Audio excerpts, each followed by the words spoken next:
again, welcome back to the Ginger Turner. Today I want to try something I've never tried before. I've been watching a few YouTube videos from various people. We're going to try and do a 3-cornered bowl. Okay, so obviously triangular. First of all, I have to make a cube, quite fairly accurate cube. It needs to be obviously equal sides. I've got left from some oak worktop, which, apart from making probably pen blanks or a very small diameter bowl, it did a lot of good. I'm going to make a cube out of this. So it's a bit bowed, as you may be able to tell on there, I don't know, but if I put the ruler against it, see there's a nice gap, probably about 1/8 of an inch, 5mm, something like that. So I'm going to put it through my planer thicknesser, which will get it nice and flat, and then we're going to cut it up and make it into, I think it's going to work out roughly about probably about a 5.5 maybe, 5.5 inch cube. And then the method you do it with then is you hold it on the two, excuse me. So imagine that's the cube. So you hold it in the chuck, well not in the chuck, in the drive. And then one in the running centre drive. And you hold it on the corners. And first you need to get a tenon on it. Form a tenon, which will then obviously go into your chuck, and then start turning the outside, hollow all at the inside, which is quite a bit of meat, which you'll see in the video. But yeah, I've never done one before, so you don't know until you try. It could be a failure. I've had one already, as you know, if you see my the one on the YouTube plate. But you don't get many, but hopefully this won't be another one. So I'm going to get it all planed up. I'll show you all that in the video. And get them all glued up. I'm going to have to leave for 24 hours because that's how long I like to leave stuff with the wood glue, because you know, people start churning stuff out for a few hours with wood glue, but I think, you know, I got a bit on today anyway doing other family stuff, so just going to spend an hour just to get it made into the cube, and then we'll hit the lathe in the week, and hope you enjoy the video. And we'll see you at the end. Alright, thank you guys. See you later. Ta-da!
we go, guys. 1 square block. Right, let's get him on the lathe and see what we can do. So the idea is, what I've seen on other videos, nothing in the drive and nothing on the tailstock. It's just a compression fit, that on there. Bring up the tailstock, clamp it down really tight, wind that in, and that forms a drive. Tighten that up,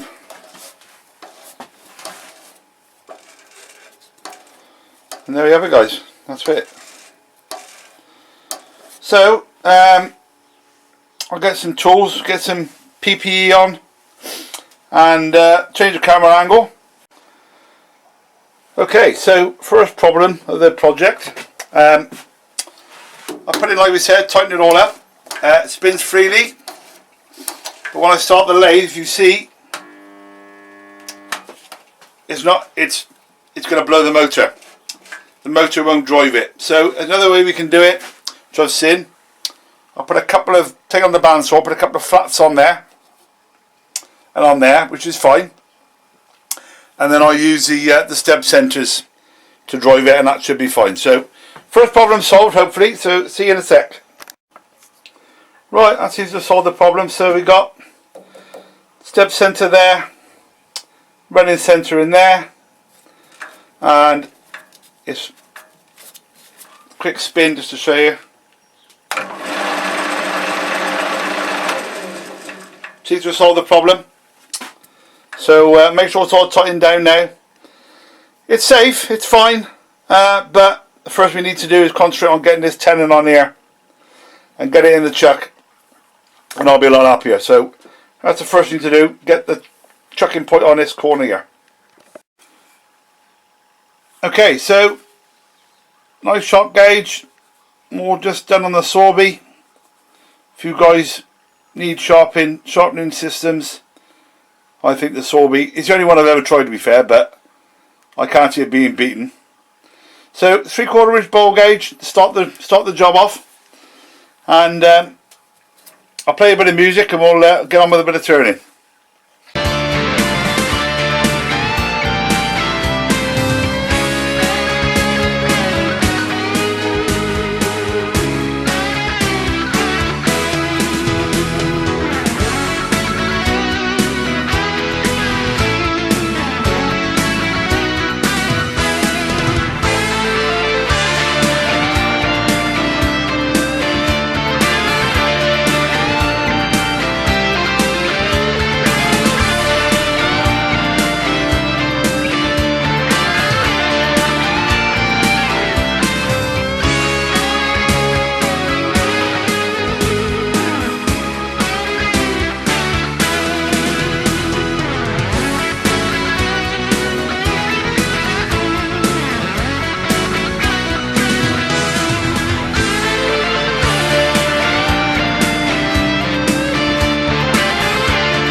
Okay, so basic shape done, and it is basic, but I've gone up to the corners.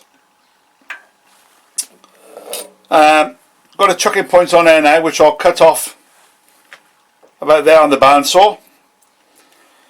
Get me chucking, turn around, hold it on there, bring up the tailstock, and I can do both the egg side, finish the egg side, and then we can begin the hollowing then.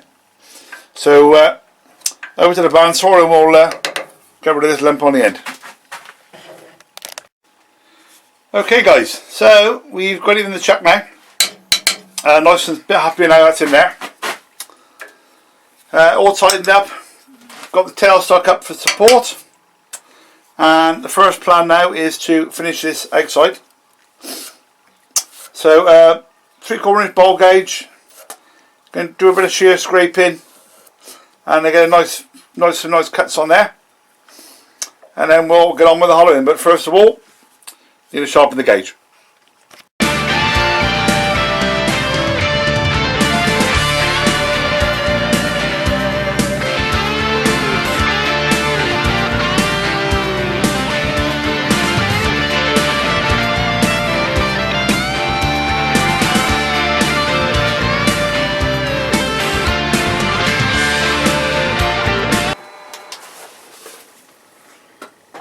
Okay, so that's a bit of shear scraping done.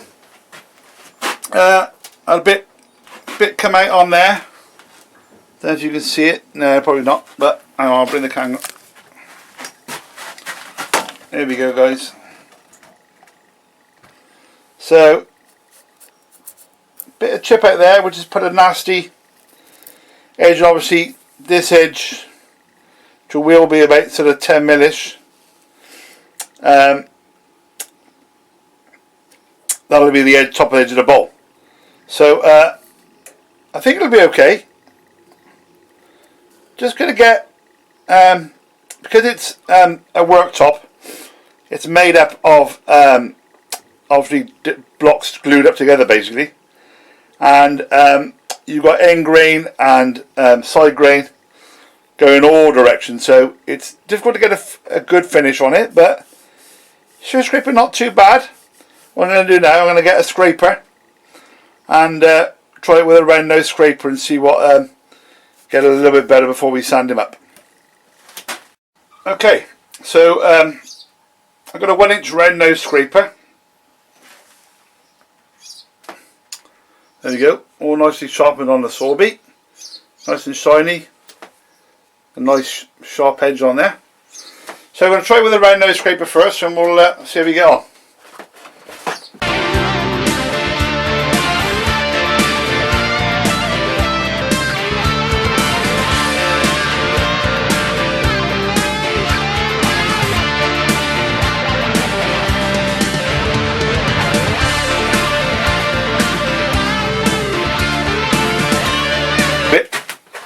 I was move the camera to make sure I've got no flat spots. I just put some wiggly lines all over, just at random.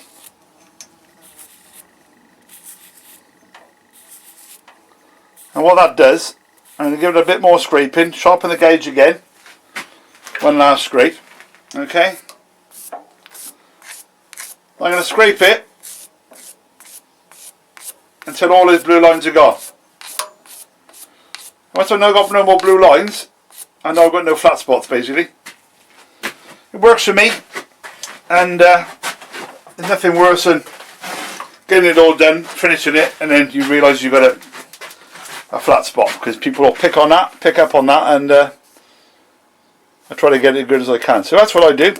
So I'm going to resharpen the gauge, and then we'll do some finishing cuts with that round nose scraper, and then we'll get on with hollowing out the middle.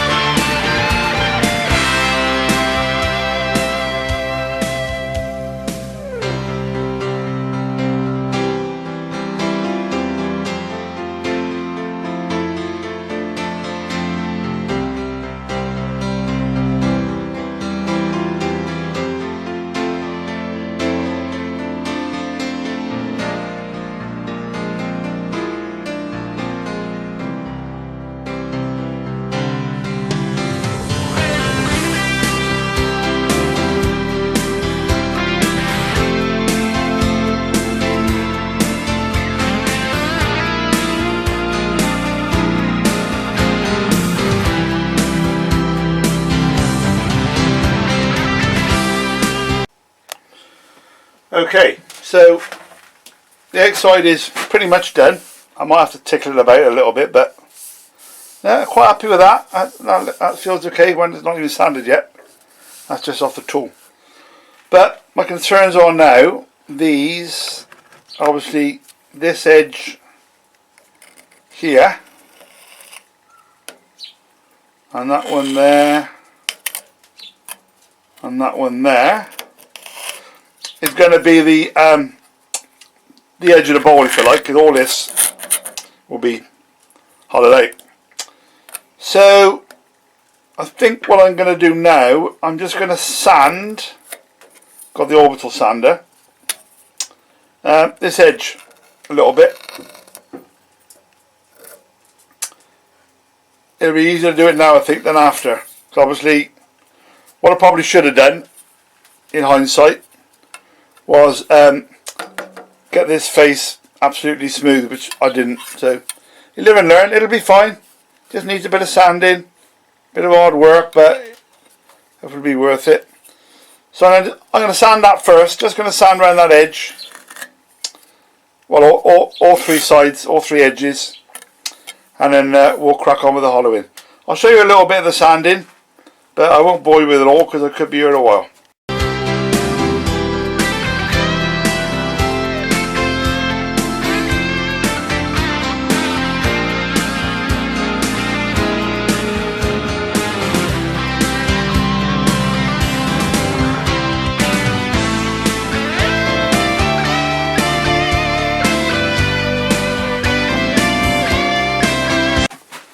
Right, after about half an hour of sanding, we've got there.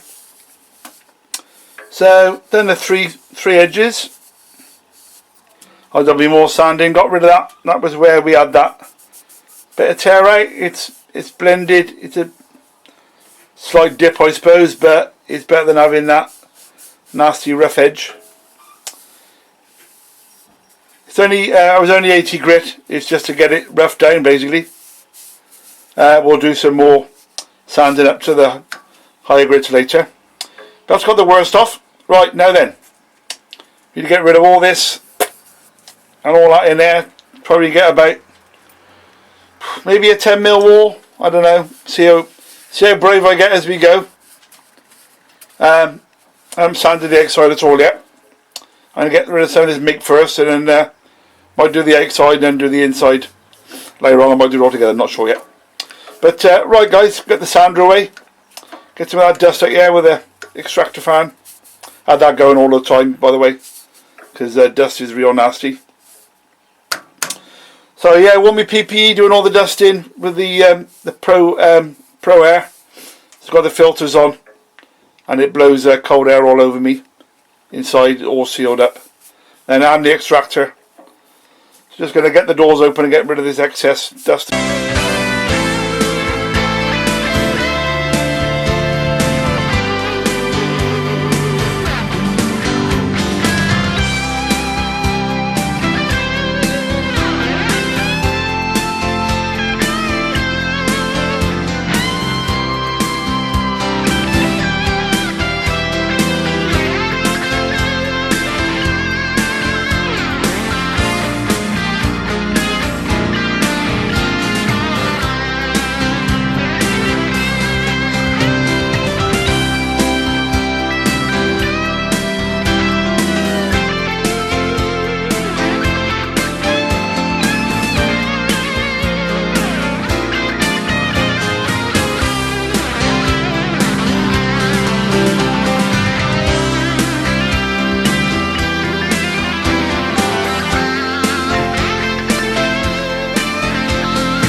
Okay, well I need to go about another inch or so yet, but the chuck doesn't fit inside the hole, so we'll get this opened up at the front and then we can go down a bit for a bit more later on.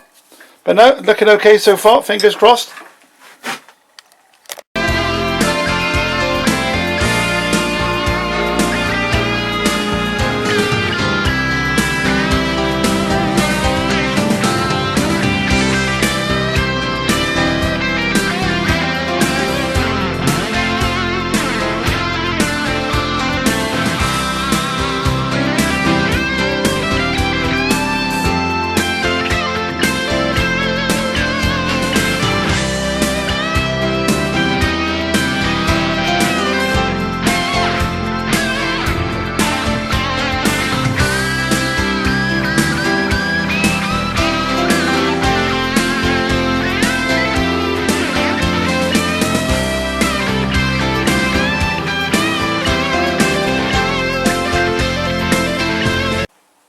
Okay, so you saw that. I got a catch.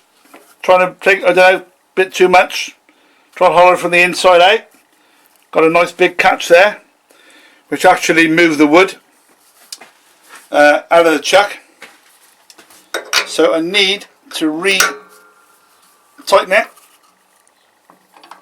Yeah, it's jumped down. It will. You've got to be so careful. So it's fine though. It'll be good. Tighten it right back up again. Tighten all three jaws. Give it a spin.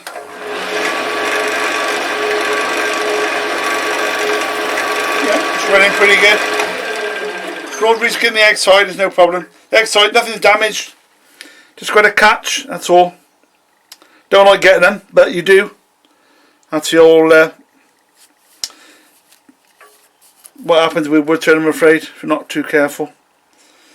So, yeah, going to keep on hollowing.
Okay, so we're getting there. It's coming on. A couple of catches, but it's holding together. I got a bit of chip out right there, but I'm going to fill that with some sawdust and super glue later on. Not going to worry about it now because I might get some others, so I'll do them all at the same time. But yeah, it's looking okay. There's more meat to come out of here yet. I'm going to switch to this Robert Sorby scraper now. I think I'm just about where I need to be at the bottom. Don't want to go much deeper, so I've got to part it off yet. But I'm just going to try and get some of this inner meat out to make it a bit thinner, but be a bit cautious because it might all just fly apart. But we'll keep going. So I'm going to use the scraper and I'll see you in a bit.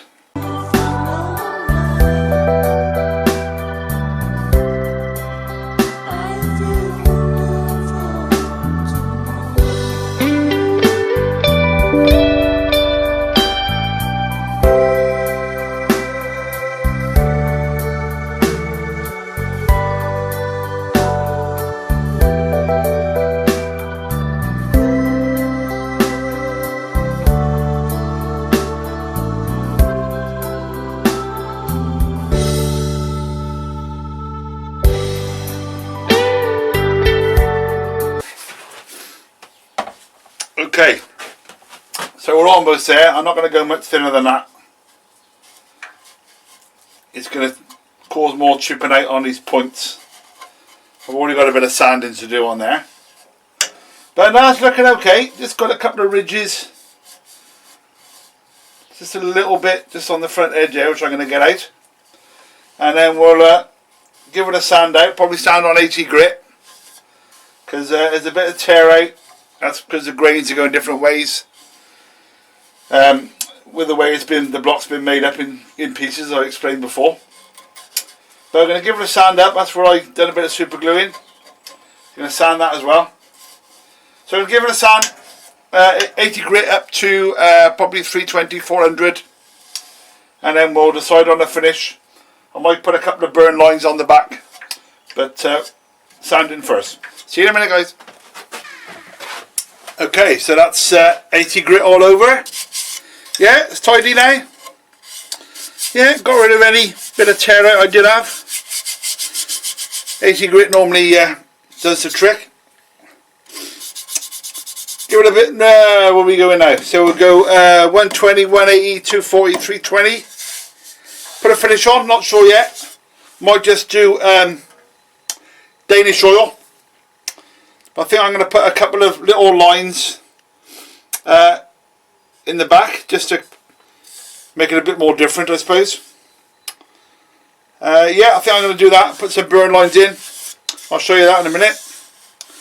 But no, it's looking okay. That's where I've done the gluing up with the sawdust and super glue. So that's blended in nice now. Would never know. It all looks part of the wood. So no, okay, up through the grits and do the burn lines and put a finish on. So roughly going to put where I want the lines. One about there, and we'll have one roughly where that's going to be. Yeah, okay, right, at least it'll run true now. So we'll PPE back on, and we'll put the grooves in and then we'll burn them.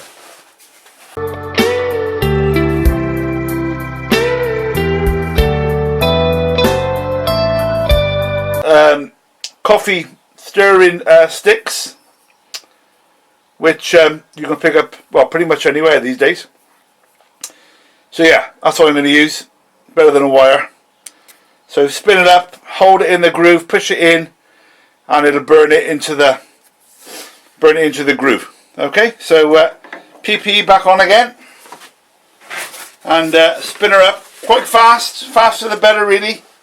And then you should see the lines come into the wood.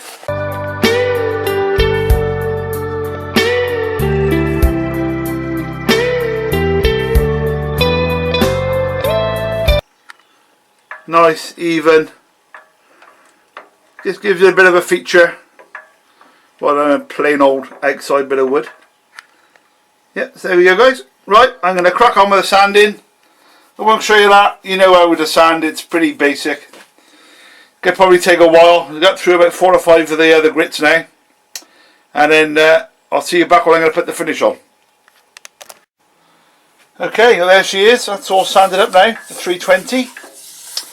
Don't think I'm going to go any much further than that. It's as good as I'm going to get it, I think, without even going a couple more grits higher. Yeah, it's nice. I like it. Right, you're going to part it off now, just before the chuck, and then I'll sand up the bottom with the hand sand. And then, yeah, I think I'm just going to put some Danish oil on this one, and see what it comes up like.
unfinished 3-cornered bowl.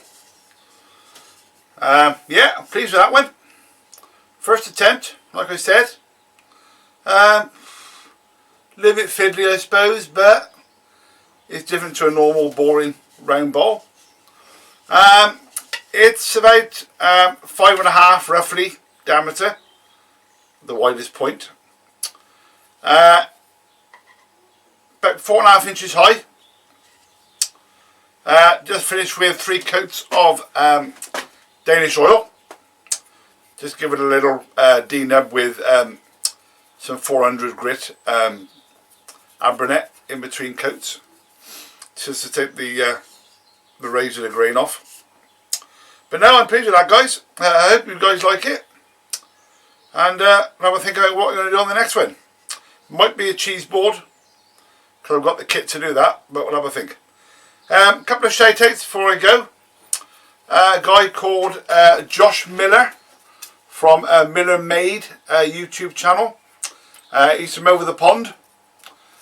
He subscribed to me this week actually, and I've subscribed to him. That's sort of how it works with us YouTubers. And yeah, he's got some great stuff on there, really different stuff. So check him out, guys. I'll put a link up here somewhere.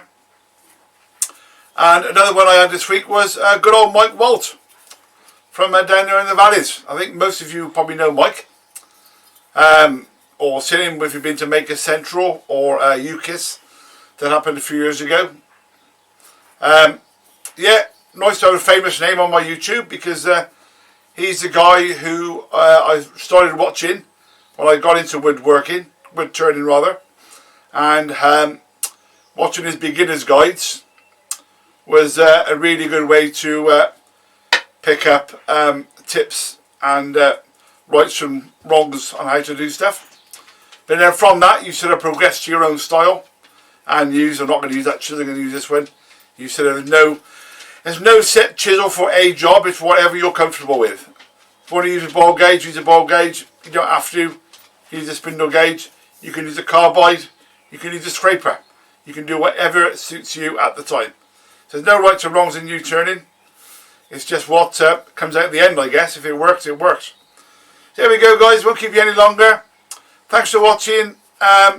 Please like, share and subscribe to my channel. And we'll see you on the next one, whatever that will be. Thank you, guys. Take care. Bye.